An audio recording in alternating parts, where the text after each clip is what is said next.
Good afternoon from Germany. It is Wednesday, June 14th, and we will have some major economic news today with producer price index. And today evening, 8 p.m. my time or 2 p.m. Eastern time, we will get the info about the interest rate decision from FOMC. So let's start with our news for PPI. And begin with the news here in our economic calendar from investing.com. There we will get in about 10 minutes PPI monthly number is expected to be negative. So a deflation here. Yesterday we have seen the inflation of CPI, consumer price index, which was 5.3% year over year. And the core CPI and the normal CPI was 4%, a little bit lower than the expectation of 4.1%. Therefore, the market went to the upside. No big move, just 100 points.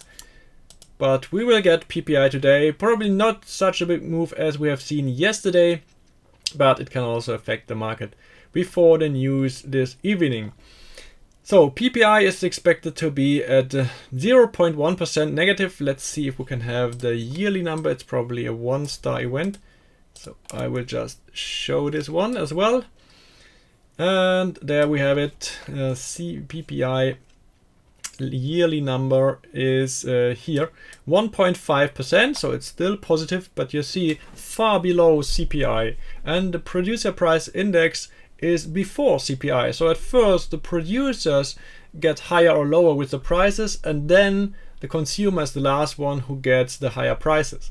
So we see that there is already a disinflation. So it's not a deflation, but it's a lower amount of inflation, and it's coming down month by month. So if we look here, we already see PPI has come down really good. If you see, it was 11% June 2022, and it has come down to 2.3% in the previous month.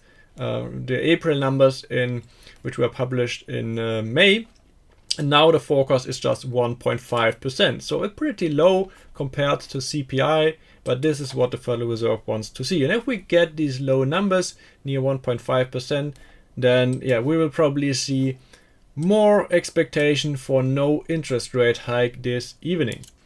So if we go to CME FedWatch tool, we see a 94% probability of no change this evening, with the interest rate staying at 5.25% and only 6% probability of another rate hike of 25 basis points. But for the next interest rate decision, we see that the probabilities went up from 55 to 60%. And you see that it's not over yet, so maybe it's not the high point, even if everyone is believing that we will stay here. So it's a pause, but it's not the final end here. Maybe we will see another rate hike next month in July up to 5.5%. This is what the market is currently expecting here. Okay, so let's move on with our market before the news.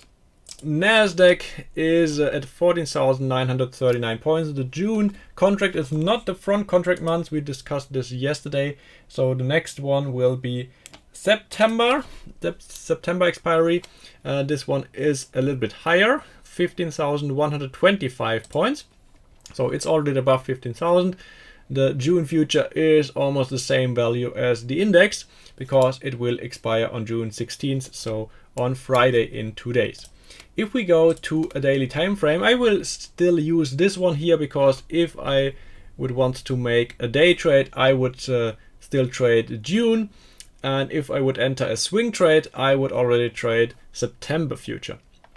So we have some potential here to go back to the 9 EMA level, but it's still positive. As you can see, higher highs, higher lows, fifth green candle in a row today pre-market, and near the psychological 15,000. So maybe we will touch it today with the FOMC interest rate decision and then see a drop back to the 9 EMA level. This would be the ideal scenario. So let's see if this can happen, because we have already this high expectation of 94% probability for no interest rate hike. So almost everyone is expecting this.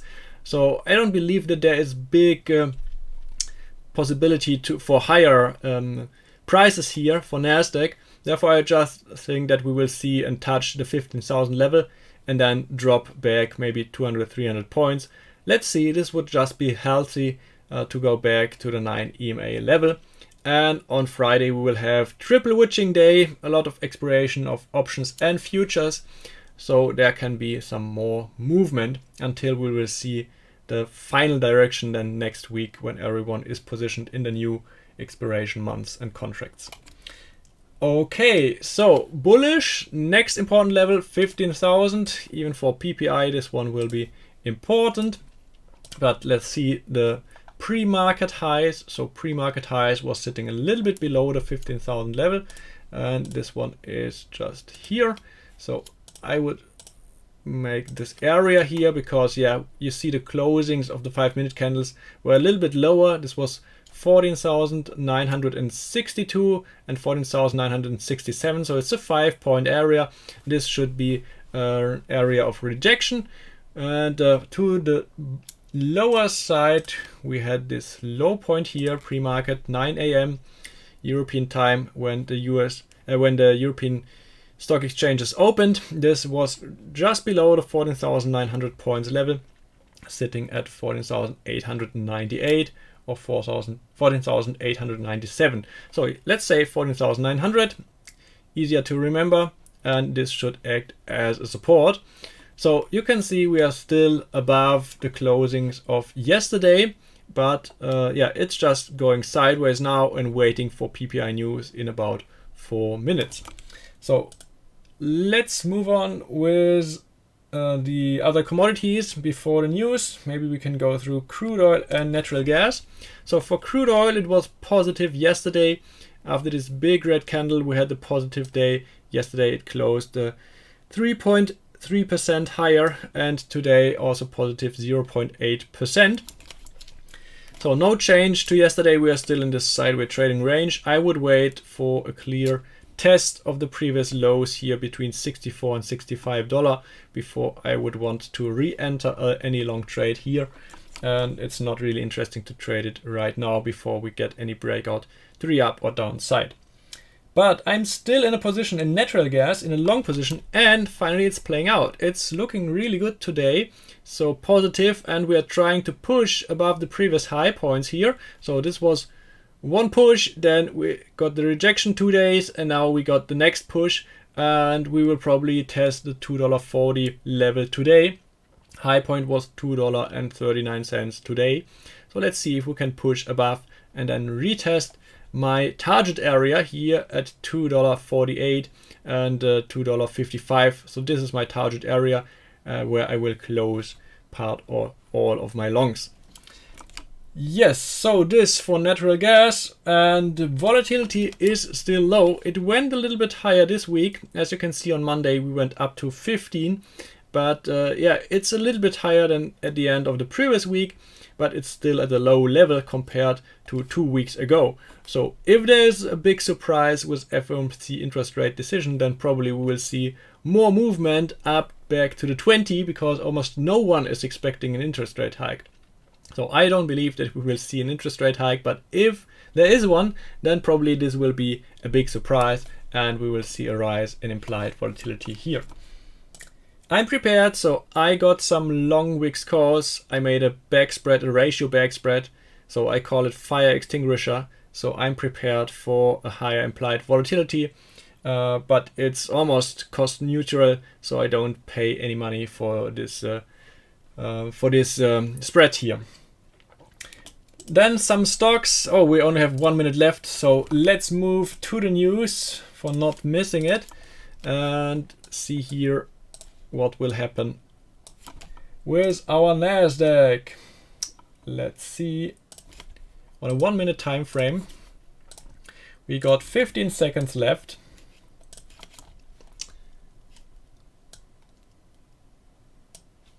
So let's see if we can already hit the 15,000 level before FOMC interest rate decision, or if we will drop here. And it's trying. So PPI is a lot more negative, 0.3, minus 0.3%.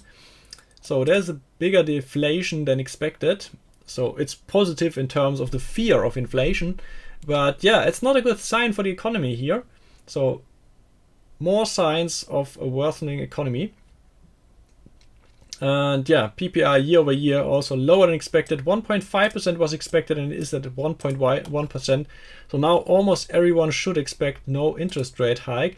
Let's see if there is a big change, 94%. So no change right now. Maybe we have to wait 1 or 2 more minutes to see if there is some shift, but I won't expect more than 97, 98% here because we were already at a high level here. So didn't reach the 15,000 level, but retested the pre-market highs. So still some room here to get back into the high area. Could be interesting for an early short here, because deflation is also not a good sign for the economy. Yes, it's good in terms of no higher interest rates, but yeah, it's more difficult to get out of a deflation than out of an inflation area, because yeah, you can just go lower with the interest rates for the central banks, but when you are back at zero and you will still be in a deflationary area, it's just difficult to get out of a deflation spiral.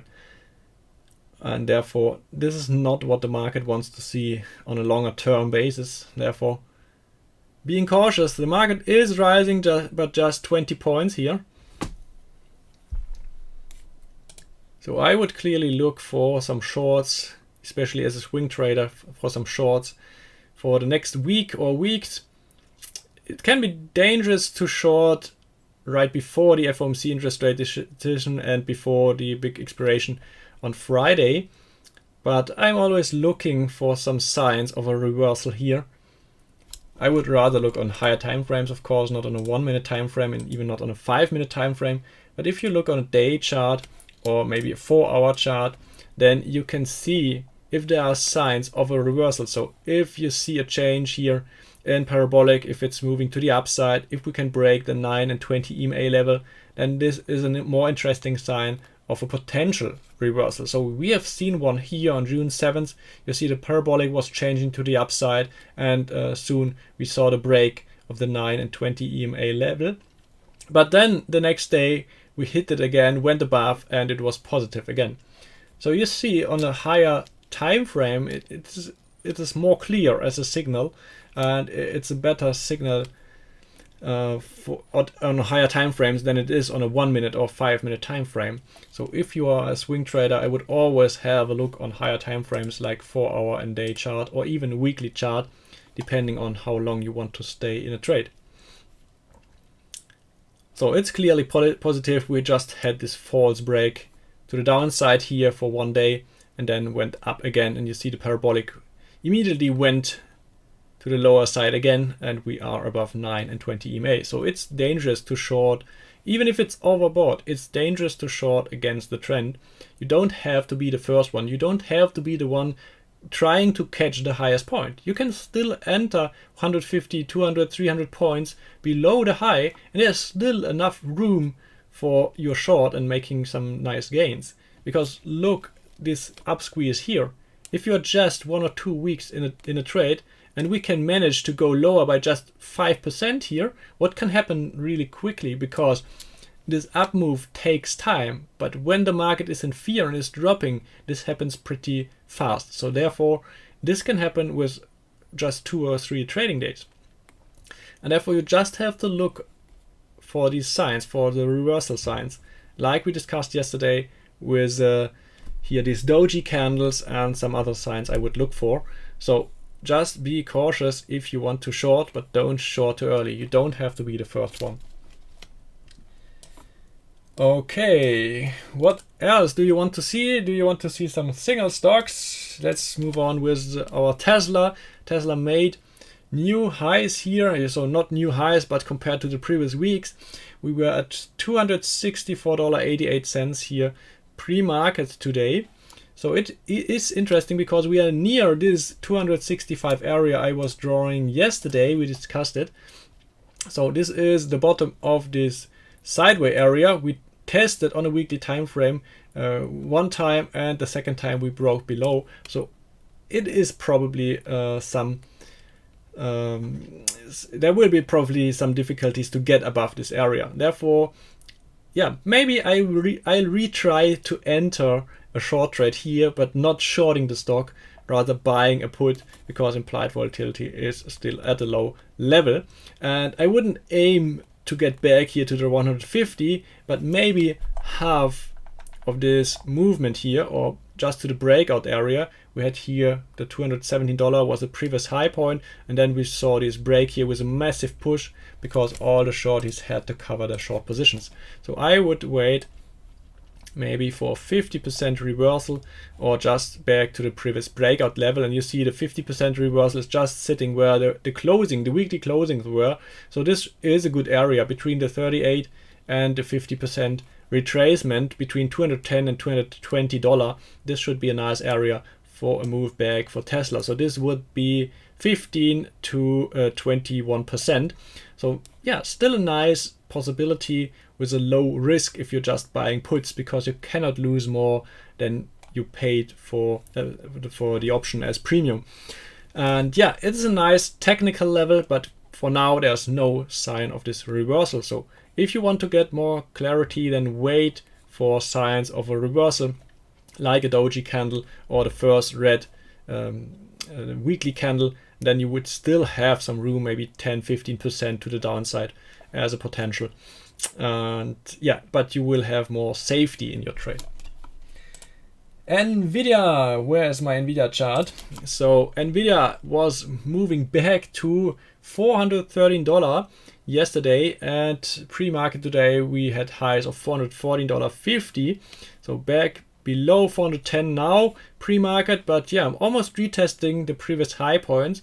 Let's see if we can go back there during FOMC, and then let's see if we get a double top. So I would wait for a double top here, and then we have some potential to retest previous lows here, $373 in the next trading days. And if we break below, then there's even more potential to go lower here. 360 would be my next target here, 50% reversal, and then $346 as the next Fibonacci level, 61.8%. Okay, and if not, if we get the breakout above 420, so if everyone is still in FOMO and buying in, then we can have more higher price, because we are at the all-time high. So yeah, there's not a lot of room for the upside, but yeah, there's maybe even more room to the upside, because there's no technical level where we could say there should be a pause or a halt, and therefore we can even move to higher levels. But this was a really nice doji candle on a weekly time frame, and I'm really curious how this week we here will close, because we had two dojis, and yeah, this marks the turning point. Then we had the doji right again, so yeah, it could also be the sign for the next push to the upside. So it's the AI sector, and everyone is getting crazy about AI, and therefore yeah, we could also see a next push to the upside. But the same here, implied volatility is low, so it is cheap to buy some put options, and you have less risk compared to shorting the stock. Back to Nasdaq. So Nasdaq is, what is it doing? Dropping. So finally dropping here. Couldn't retest the pre-market highs here, and is going to lower levels. Maybe we'll get a sign of a reversal if we push below 14,925, which was the previous low point here. This could be nice, but pre-market volume is a little bit low. We got some traded contracts here, as you can see, more than 1,000 contracts on the PPI news, but pre-market volume is still low. So maybe we'll have to wait for the market open to get more volume here, and then see the final direction before FOMC news. So let's see CME FedWatch tool again. If there was a change finally, 94%, so no change here from this side. So everyone is already positioned that yeah, there will probably be no interest rate hike. So we went below the parabolic dot is changing to the upside, indicating an early downtrend. We are below the moving averages on a 5-minute time frame. Let's see this on a 15-minute time frame. In 5 minutes we will get the closing of the 15-minute time frame. So it's a nice candle, because here you see just a touch of the parabolic. We often see this, a retest of the parabolic and then a sell-off. So now we are trying to sell off below the previous lows here, which could cause more selling pressure back to the 14,900 level. So you see 5-minute and 15-minute, you don't have as much spill here like on a 1-minute time frame, because there you have often false breakouts. You see how often the parabolic is changing, how often we get above and below the moving averages. So it's difficult to take a decision. So if you want to day trade, I would always use 5 and 15 minutes, because you will take on less trades and you will have a better win rate if you only place your trading decisions based on 5 and 15-minute time frames. So now there's a push.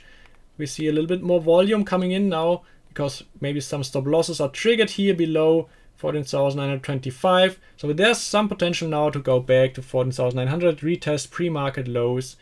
Really nice setup now here.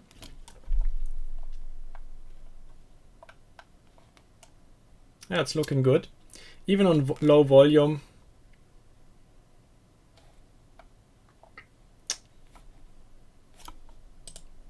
Yeah, and if you want to day trade, then minimum go on the hourly time frame or 4-hour time frame to see the overview, so bigger time frames, and then you can see which direction the market wants to take here. So we are near the parabolic here, but the 4-hour time frame is not closing yet, so it's not a change right now. And on the hour time frame there's even more room to the downside to close, and we have 20 minutes left to close, so probably we will not close at 14,875 before market open. So it's still considered to be bullish, and you always have to keep in mind if you're trading with the trend or against the overall trend. So always keep in mind which direction you trade, and if it's in the direction of the market or the overall market or against the market. So it is more dangerous to take on short trades. Even if you are trading as a day trader, like here, if you wanted to short this breakout here, it is more dangerous if you want to stay in this position for several minutes or hours over the day. If you are just scalping and just in with some seconds or 1 or 2 minutes and then taking out profits like these traders are doing now, so there's always a 70% chance that we will get back to the breakout level here. So breakout, then the scalpers are closing out their positions and taking out their wins, and then we get back to the breakout level. So retest 14,925, and this we will probably see on a 1-minute time frame here. So we had this break to the downside, and then we see a retest of the 9 EMA level. This was the breakout level. And then here is your second chance. So you will always get a second chance. And this is your second chance to enter a short trade. So if you're aiming at 14,900, you can re-enter a short trade if you miss this breakout here. Re-enter at 14,925 and then aiming at 14,900. So it's just 25 points. I know it's a low target, but if you are placing your stop loss really near, so maybe right above the 14,930, above the 20 EMA level, then you have only 5 or 6 points as risk, but you are aiming at 25 points for your win. So it's really good risk reward ratio. And you see 14,925 rejected, immediately rejected. So of course we can still go higher and retest 14,930 or go higher. But yeah, you see how good these levels are working, because you will see them on all time frames. Yeah, the higher the time frame, the better it is. And you see this was a clear level on a 5 and 15 minute time frame. Okay, boys and girls, I hope I could give you some nice insights. And yeah, let's try to stay patient for tonight or this afternoon if you are in the US or Canada. to get to catch some nice trades if you want to day trade the FOMC interest rate decision, and especially during the press conference. So half an hour later at 2:30 p.m. Eastern or 8:30 p.m. My time, we will get the press conference with Jerome Powell, and this will be really interesting today because everyone is expecting no interest rate hike, but the press conference will be interesting because there he has to explain why why the inflation is still high and he's stopping now to raise the interest rate. But the outlook will be interesting for the next month, because if he is giving signs that it is not the end and he will still taking into consideration to raise the interest rate, this will be interesting. So press conference 2:30 p.m. Eastern or 8:30 p.m. European time, this will be important. Okay, I will try to live stream it at maybe right before the press conference, maybe 5 minutes earlier. So if my kids are already in bed, I will try to live stream it for you. So if you got some nice insights, please consider to give me a thumbs up for this stream and subscribe to my channel, and we will see us this evening or afternoon in the US and Canada. Thank you for watching. See you later. Goodbye.